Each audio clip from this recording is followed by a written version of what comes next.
If you want a different life, you need to change your habits, because first you create your habits and then your habits create you. If you just do the easy things, life is hard. But if you do the hard things in life, life becomes easier. They say that the average person has about 60 to 70,000 thoughts a day. The challenge is 95% of them are the same thoughts they had yesterday and the day before that. You can't affect real big change or transformation if you're doing the same thing, right? Because you know this, insanity, doing the same thing over and over again and expecting a different result. So I want to train you to activate your quick brain so you automatically want to act and apply. And the way we do that is by taking simple steps, making little tiny steps. And so what I'm going to ask you to do every single morning as part of your morning routine, as you're brushing your teeth, using that as a reminder and a trigger to try brushing your teeth with the opposite hand. Now, here are a couple of reasons. Number one, it trains you to be mindfully present. Now, what's the benefit of that? Most people are so distracted. But how do you maintain your focus and concentration in a world full of app notifications and social media alerts and all these different things that are vying for your attention? You train the muscle of focus and presence.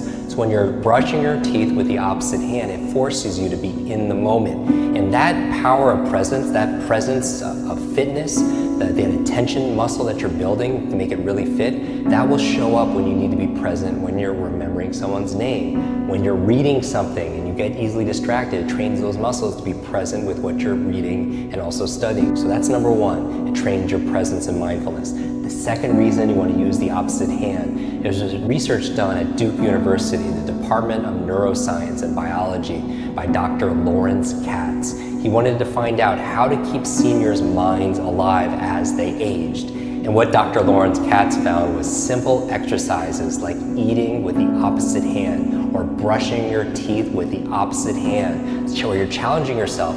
That we know that there's a mind-body connection, but there's also a body-mind connection. That as the body moves, the brain grooves, actually stimulates different parts of the brain. So what we're doing here as you're trying to brush your teeth with the opposite hand, it's going to feel difficult. It's going to feel a little bit weird. But the reason why is you're creating new neural pathways and you're clearing up the metaphorical traffic jam that's in people's minds when it comes to their memory. They're slow to remember things because that freeway is not clear. And so you're moving things around, you're challenging yourself in new ways, you're making new connections, because as your body moves, your brain grooves. What I challenge you to do for those reasons: number one, trains your muscle of fitness. And number two, it trains a different part of your mind. And the third reason is you want to train yourself to do difficult things. Because here, I do believe, the point of doing these challenges is with challenge comes change. That the treasure you seek is found in the work you're avoiding. And it trains you to take on little difficult things, because if you want an easy life, you don't do easy things, right? The easy thing is to procrastinate, to put things off.